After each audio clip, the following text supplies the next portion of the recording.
What is up, everybody? Welcome to today's video. And in today's video, I'm talking about the World Cup in Qatar 2022. It is a World Cup year. They did the draw yesterday, and I just wanted to go through the groups, kind of give my thoughts right now based off just, I don't know everybody, obviously, and not everybody's qualified, but I kind of just want to give a little upfront of, you know, who I think could possibly advance from the group. I'm not declaring a winner yet. Obviously, my heart is going to tell me one thing, but my brain is going to tell me another. So for now, I just want to kind of go over the groups, and then I'll tell my thoughts on who I think the two teams will be coming out of that group. So, of course, let's get started. In Group A, we have Qatar, Ecuador, Senegal, and the Netherlands. I believe that Netherlands and Senegal are going to come out of that group. I feel Ecuador could put up a good fight, but Senegal is the African champions. Netherlands, they're always a wild card. Sometimes they play great, sometimes they don't.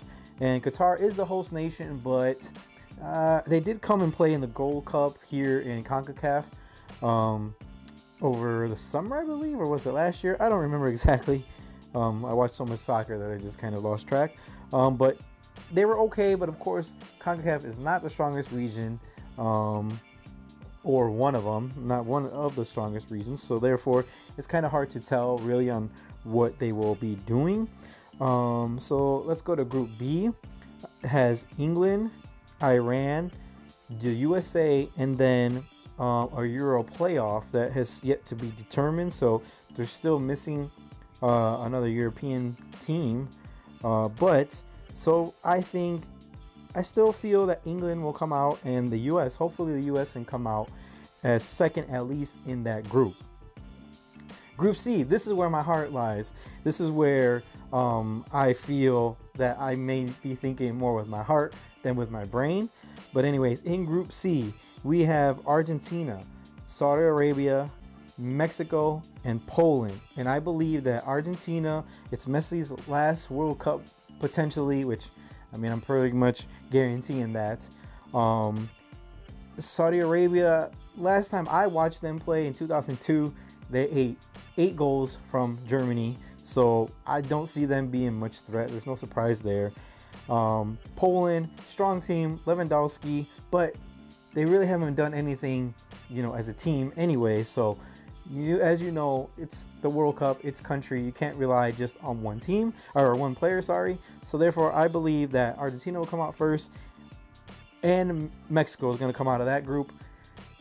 I'm going to say Argentina is coming out first, of course, but I really would hope Mexico would, because then they're going to play the number 2 of Group D. So Mexico, at all costs in Group C, has to avoid coming out as number 2, and they need to come out as number 1.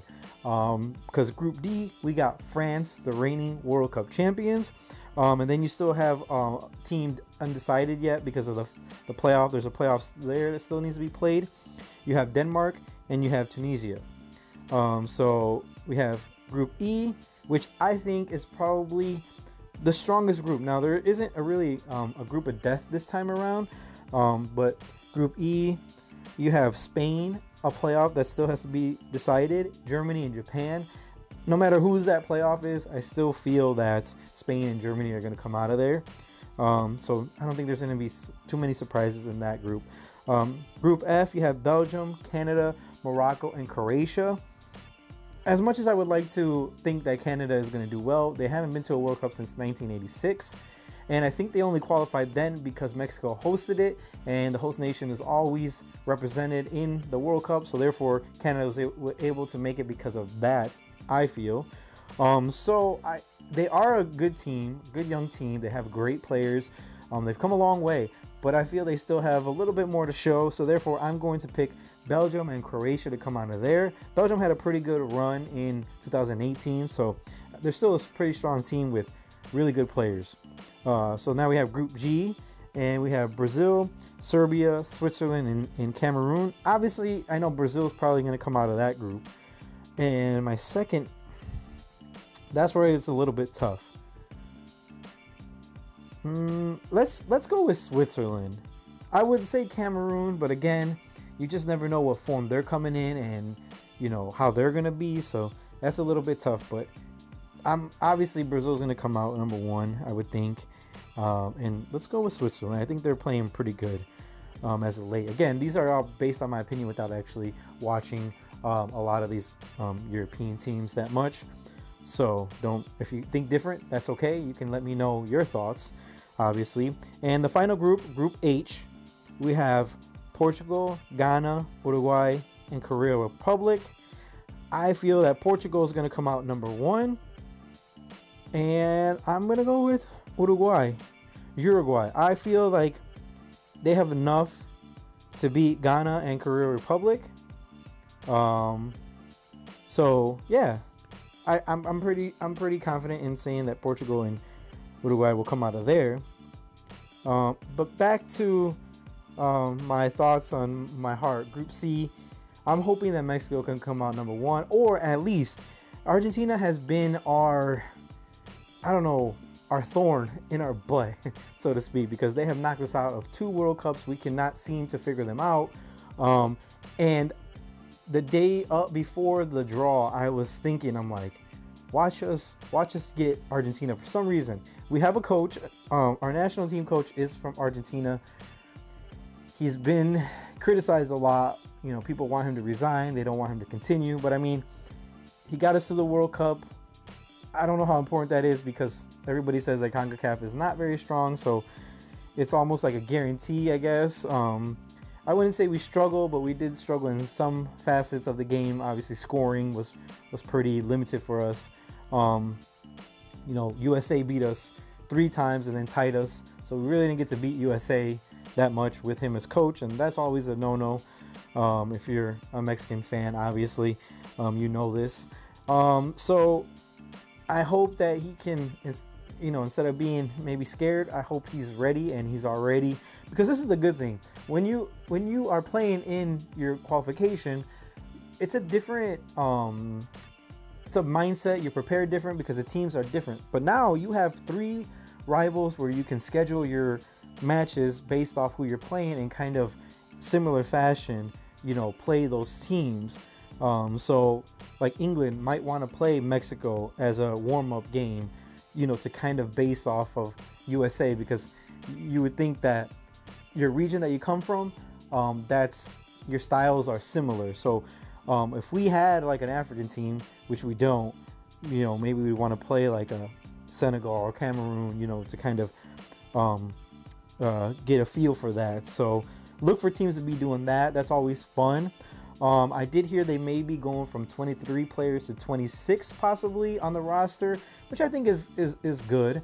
I don't know why there isn't more, because if someone gets injured, then they can replace that player, and you know, to have players, you know, dropping, or now with like COVID, I don't know if that's still going to be a big issue, but obviously, you know, you want to have somebody available. So I feel maybe 30 would be even okay, because you know, not everybody gets to go to a World Cup, so that's, you know, kind of gives more chances. And then you could probably bring some veteran players for help, and then some young players that, you know, may be moving up into the future, and they can kind of see how that works.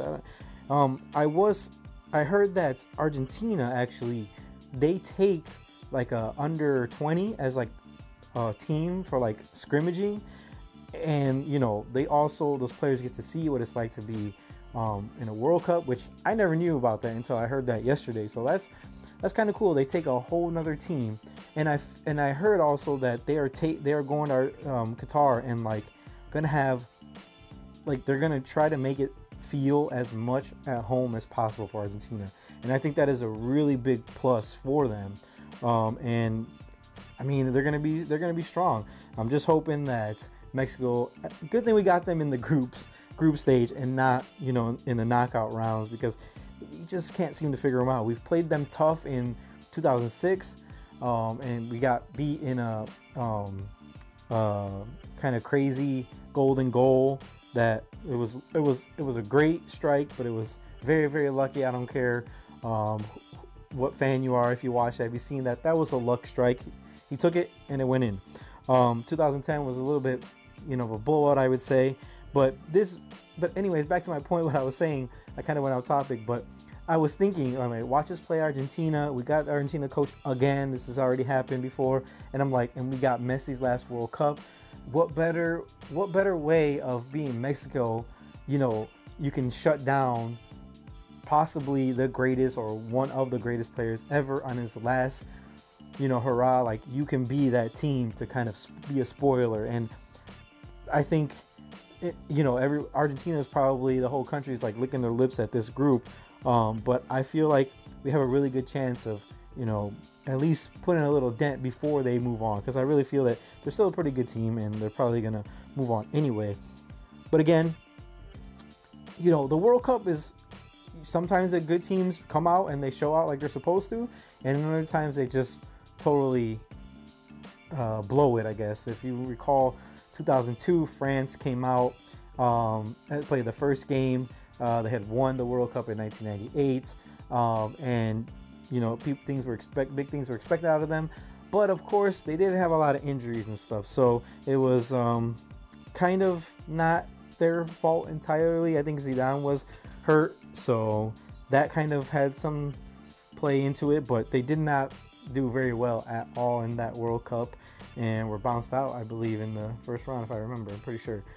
Senegal surprised them even. So yeah, so again, the teams that you expect they're gonna win or you think are gonna win doesn't always play out that way. You know, there's other teams that have to play and want to prove themselves as well. So yeah, so anyways, Mexico has to avoid being number 2 because they will probably play France if everything goes like it's supposed to. You know, the World Cup champions, they have a lot of pressure on them, and they will be playing Mexico if they get second and France finishes first, because A and B will play the first and the second, and then the second and the first, and it goes on like that for the rest of the groups all the way down. So you always want to get first. Your first game, you always want to win it. You always want a good result on the first, because it's a short tournament, so you just want to play well that first game. And I'm hoping that Mexico, and I still am rooting for the U.S., of course. I was born here. It's kind of hard because I'm American, I guess, by where I was born, but I'm not looked at as being American. I don't really feel that, you know, American, because, you know, my culture and everything like that. But I still root for them, obviously, when they're not playing Mexico. So, and it's a good thing they won't be playing each other, unlike 2002. But which was very weird, because I don't think that they were supposed to play each other that soon, based off of the draw. So somehow that was totally messed up and rigged, and there's a lot of things wrong with that game. So we're not going to talk about that, though. This is just about this World Cup. That'll be for another day. But anyways, guys, it's a World Cup year. We still a few months away, but hey, it'll come quick. So if you're a football fan, if you're a World Cup fan, get ready, because this winter, November, is going to be fun. So guys, those are my predictions so far. If you got some predictions, or you think different, leave it in the comment. If you're new here, like, subscribe, and we'll see you guys in the next one. Peace.